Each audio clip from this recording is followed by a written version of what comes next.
శ్రీమాత్రే నమ. జయ గురు దత్తాత్రేయ నమ. ఈ వీడియోలో మనం వృషభ రాశి వారికి సెప్టెంబర్ 1వ తారీఖు నుంచి 15వ తారీఖు మధ్యలో జరగబోయే పక్ష ఫలితాలు పరిశీలించినప్పుడు మరి మనం వృషభ రాశి కోసం తెలుసుకుంటున్నాం కాబట్టి ఇంపార్టెంట్గా శుక్రగ్రహ సంచారం మీద ఈ పక్షంలో ఎక్కువ ఫలితాలు ఆధారపడి ఉంటాయి.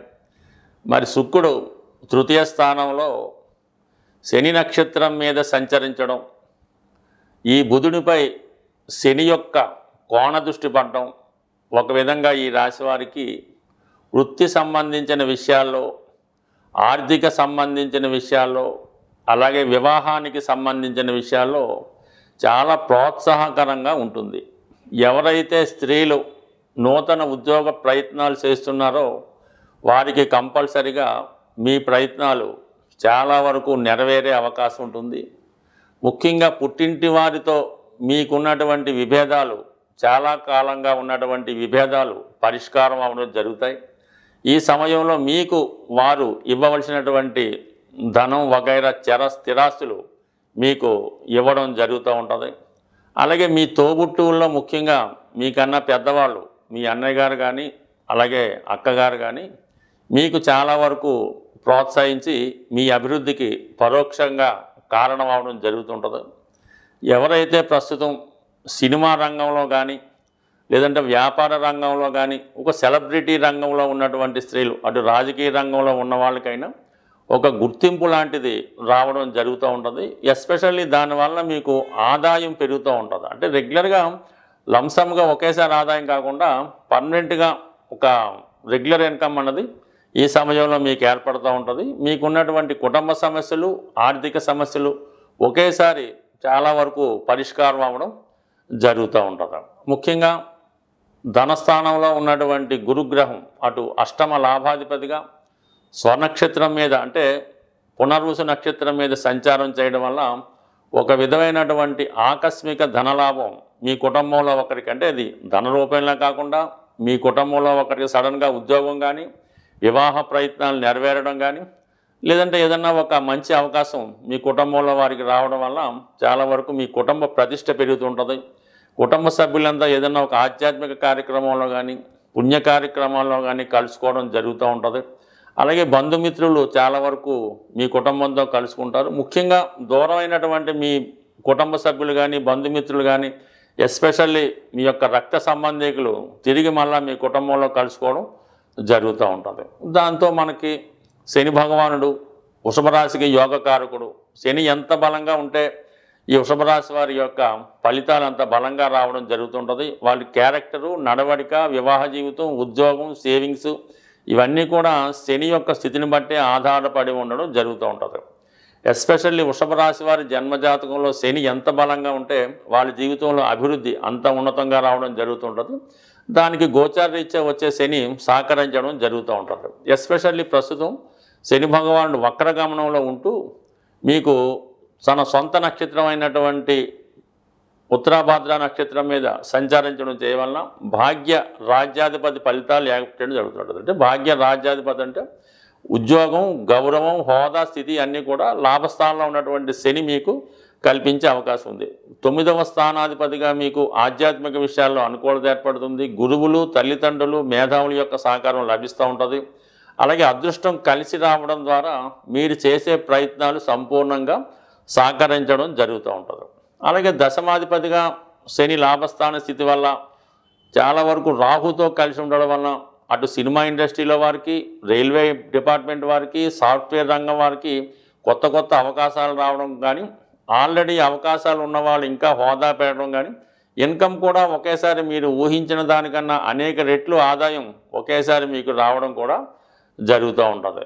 ఏదైనా మేజర్ గ్రహాలైనటువంటి అటు శని భగవానుడు అనుకూలంగా ఉండడం, గురుగ్రహం అనుకూలంగా ఉండడం, రాశ్యాధిపతి శుక్రుడు కూడా దానికి చాలా వరకు సహకరించడం వల్ల మీ యొక్క ఈ పక్షమంతా కూడా ఈ రాశి వారికి చాలా అనుకూల ఫలితాలు ఏర్పడడం జరిగింది.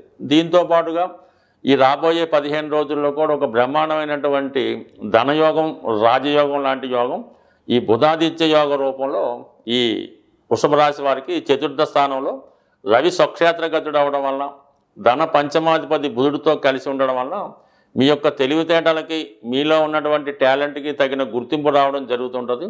మీ యొక్క సామర్థ్యాన్ని 10 మందికి గుర్తించడం వల్ల మంచి గుర్తింపు, మంచి ప్రతిభ మీలో కనబడడం జరుగుతూ ఉంటుంది. మరి ఈ సమయంలో ప్రభుత్వ గుర్తింపు కానీ, ప్రభుత్వానికి సంబంధించినటువంటి ఏదో ఒక బహుమతి కానీ, ప్రభుత్వ పథకం కానీ మీకు అనుకూలంగా రావడం జరుగుతూ ఉంటుంది.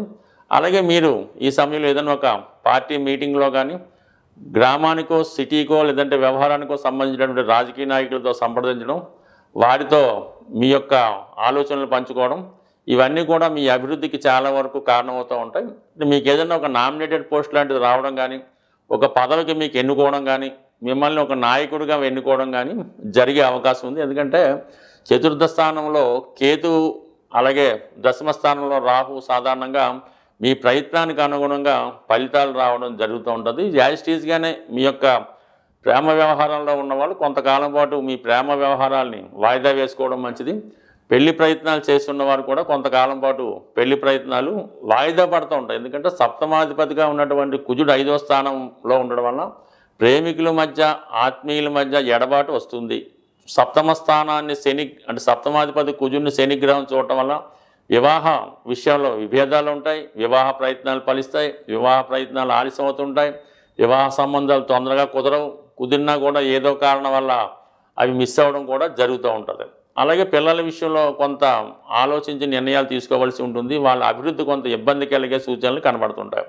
ఎట్టి పరిస్థితుల్లో కూడా ఈ షేర్ మార్కెట్, స్పెక్యులేషన్, జోదం వారికి దూరంగా ఉంటే మంచిది. ఈ వారం కూడా యాజిటీస్గా మీకు పంచమ స్థానంలో కుజుడు కొద్దిగా కన్ఫ్యూజ్ చేసి స్పెక్యులేషన్ ద్వారా, ట్రేడింగ్ ద్వారా ధనం పోగొట్టుకునే అవకాశం ఉంటుంది. కాబట్టి జాగ్రత్తగా వ్యవహరించండి. మరి ప్రస్తుతం 12 రాసుల వారికి ఈ పక్షంలో వస్తున్నటువంటి మహాలయ పక్షాలు, అంటే మీ యొక్క పితృదేవతల్ని సంతృప్తి పరచడానికి వచ్చినటువంటి రోజులు ఇవి.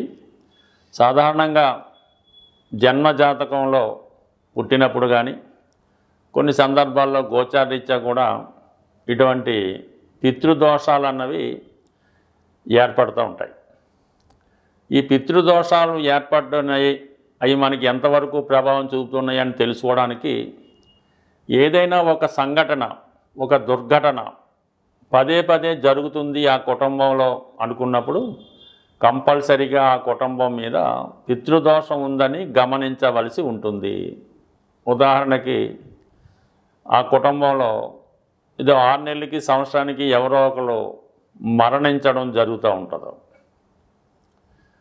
కొంతమందికి వారి యొక్క పెంపుడు జంతువులు మరణించడం, మళ్ళీ ఇంకోటి తెచ్చుకుంటే మళ్ళీ 6 నెలలు చనిపోవడం, అలాగే ఈ మనకి ఈ పాడినిచ్చే గోవులు కానీ, గేదెలు కానీ ఏదో కారణం వల్ల అవి చనిపోవడం జరుగుతూ ఉంటుంది. తరచూ గృహంలో దొంగతనాలు జరుగుతున్నాయి.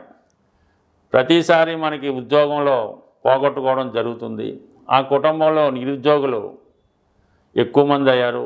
ముఖ్యంగా సంతానం పదే పదే ప్రెగ్నెన్సీ అబార్షన్ అవుతుంది. ఇవన్నీ కూడా పితృదోషానికి కారణం అవుతూ ఉంటాయి. అలాగే ఇంట్లో కుటుంబ సభ్యుల మధ్య గొడవలు, ఒకరికొకరు కొట్టుకోవడం, ఇవి కూడా దానికి కారణం అవుతూ ఉంటుంది. ఇటువంటి పితృ సమస్యలతో, పితృదోషాలతో బాధపడుతున్న వారికి ఈ నెలలో వస్తున్నటువంటి మహాలయ పక్షాల్లో వారి యొక్క దోషాన్ని పరిష్కరించుకోవడానికి చక్కని అవకాశం కలుగుతూ ఉంటుంది. వారి సాంప్రదాయ ప్రకారం మీ కుల పెద్దలను కానీ, మీ కుటుంబ పెద్దలను కానీ ఆశ్రయించి వారు చెప్పిన విధంగా మీకు వచ్చినటువంటి కష్టాన్ని బట్టి ఈ మహాలయ పక్షాల్లో దానం చేయడం వల్ల కానీ, సేవించడం వల్ల కానీ, సేవ చేయడం వల్ల కానీ, ఈ విధంగా మీరు మీ పితృదోషాలని సరిచేసుకుంటే కంపల్సరిగా తర్వాత మీకు ఇటువంటి దుర్ఘటనలు జరగకుండా అదృష్టంగా మారే అవకాశం ఉంది. బట్ ఏదైనా ఇది ఒక అవకాశం ఈ రాశి వారికి. బట్ మనం ప్రతినిత్యం దీపారాధన చేసుకుంటున్నాం, విష్ణు సహస్రనామం చదువుతున్నాం, సూర్య నమస్కారం చేసుకుంటున్నాం, గుడికి వెళ్తున్నాం, తిరుపతి వెళ్తున్నాం, అయినా కూడా ఈ కష్టాలు వస్తున్నాయంటే దానికి పితృదేవతలు కారణమవుతుంటారు. మన వంశాన్ని, మన గోత్రాన్ని రక్షించేదే ఈ పితృదేవతలు. మామూలు దేవతలలాగే ఈ పితృదేవతలు అంటే వీటి కోసం పూర్తిగా తెలుసుకోవాలంటే పెద్దలు చెప్పినటువంటి వీడియోలు అంటే మన చాగంటి కోటేశ్వరరావు గారు మొదలగు వారు చెప్పినటువంటి వీడియోలు విపులంగా ఉంటాయి. అవి తెలుసుకోవడం వల్ల మీకు అది ఏ విధంగా దాని నుంచి బయటపడవచ్చు కూడా తెలుసుకోవచ్చు. మరి కొద్దిపాటి పరిజ్ఞానంతో చెప్తున్నట్టు మాలాంటి వాళ్ళు ఏదో పరిహార నిమిత్తం అంటే జ్యోతిష్ శాస్త్రంలో వచ్చినటువంటి కష్టాలకి ఏది పరిహారం అన్నది తెలుసుకొని మీకు ఈ రిపీటెడ్గా వచ్చిన కష్టాలకి ఈ మహాలయ పక్షాల్లో ఈ తగిన పరిహారం చేయడం వల్ల మీకు కంపల్సరిగా ఈ దోషాల నుంచి బయటపడి మరి చాలా ఆనందంగా సంతోషంగా ఉంటారని ప్రార్థిస్తూ నమస్కరిస్తూ స్వస్తి.